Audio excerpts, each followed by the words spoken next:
Bonjour tout le monde, c'est Max, j'espère que vous allez bien. Aujourd'hui, une vidéo assez rapide. En ce moment, je suis en train de pas mal creuser tout ce qui est technique d'optimisation dans le moteur. Et notamment, là, je suis en train de travailler sur une scène qui est assez grosse en termes de taille, plusieurs kilomètres carrés. Et du coup, l'optimisation, c'est vraiment quelque chose de crucial. Je voulais vous montrer un outil qui est vraiment super pratique, surtout quand on veut savoir où chercher. Alors évidemment, il y a pas mal de consoles de commandes qu'on peut essayer de taper et on pourra voir ça dans d'autres petites vidéos comme celle-ci. Mais ce dont je vais vous parler aujourd'hui, c'est le size map. Alors regardez, par exemple, imaginons que je veux voir si cette maison, là, le static mesh du coup de ce petit modèle, on peut, disons, savoir comment est-ce qu'il utilise de la mémoire dans ma scène. Ce que je vais faire, c'est que je vais venir, en étant ici dans mon content browser, cliquer l'objet, faire un petit CTRL B. Alors CTRL B, ça sert à quoi? Ça sert à faire un browse.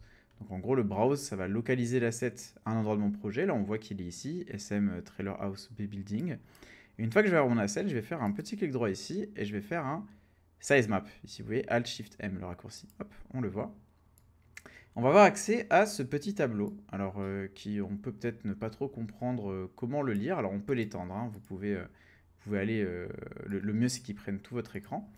Le but, en fait, ça représente un peu la mémoire de ce qui consomme des ressources sur l'objet.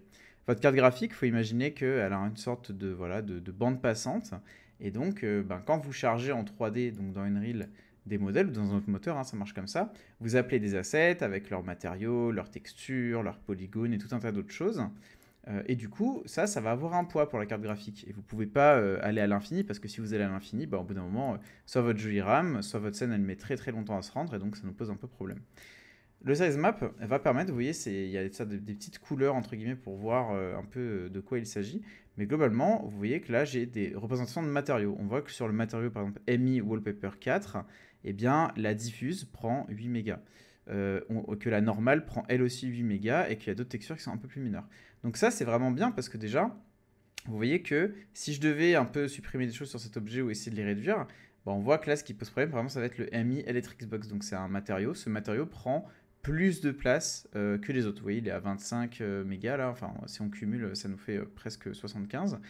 Là, pareil, Gardening Props, bah, le matériau a l'air de prendre de la place. Et donc après, une fois que vous avez ces informations en votre possession, bah, vous, ce qui vous reste à faire, c'est par exemple un petit Browse to Asset. Ça va vous emmener, vous voyez, si je fais clic ici sur cette texture et que je fais un Browse to Asset, ça me permet d'aller la voir. On voit qu'ici, c'est une ORM, donc c'est une occlusion en roughness métallique. Et si je l'ouvre, hop, si j'ouvre mon asset, on voit qu'ici, il a une taille importée qui est en 4K.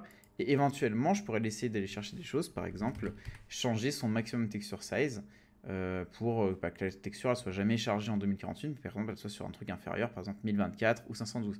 Après, c'est du bon sens. Ça ne veut pas dire que c'est pas forcément mal qu'il y ait un matériau qui prenne plus que les autres. En fait, il faut que vous réfléchissiez en termes d'importance au rendu. Au rendu, qu'est-ce qui va être le plus important pour moi? Est-ce que c'est de voir la façade? Et dans ce cas-là, bah, ça n'a aucun sens que des matériaux qui sont plus petits que la façade prennent plus de place en mémoire.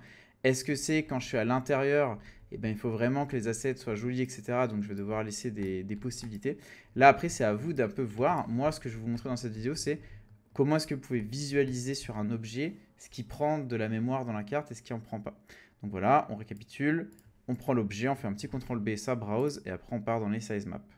Vous pouvez faire ça sur des choses qui sont, alors quelques petits conseils quand même d'utilisation.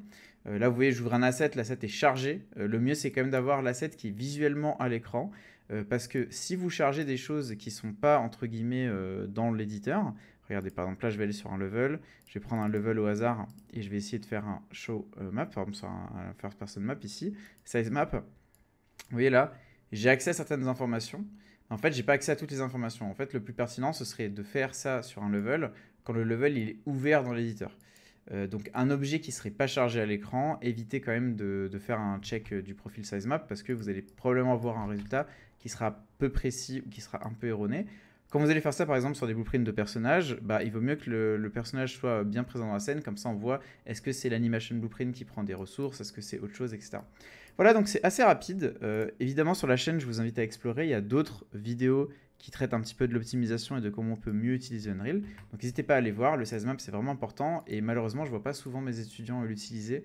Ils ont plutôt tendance à m'appeler pour savoir comment optimiser leur scène, sans avoir fait d'abord ce premier check-up pour un peu savoir ce qui se passe avec leurs assets. Je vous souhaite une très bonne journée et je vous dis à très bientôt. C'était Max. À plus!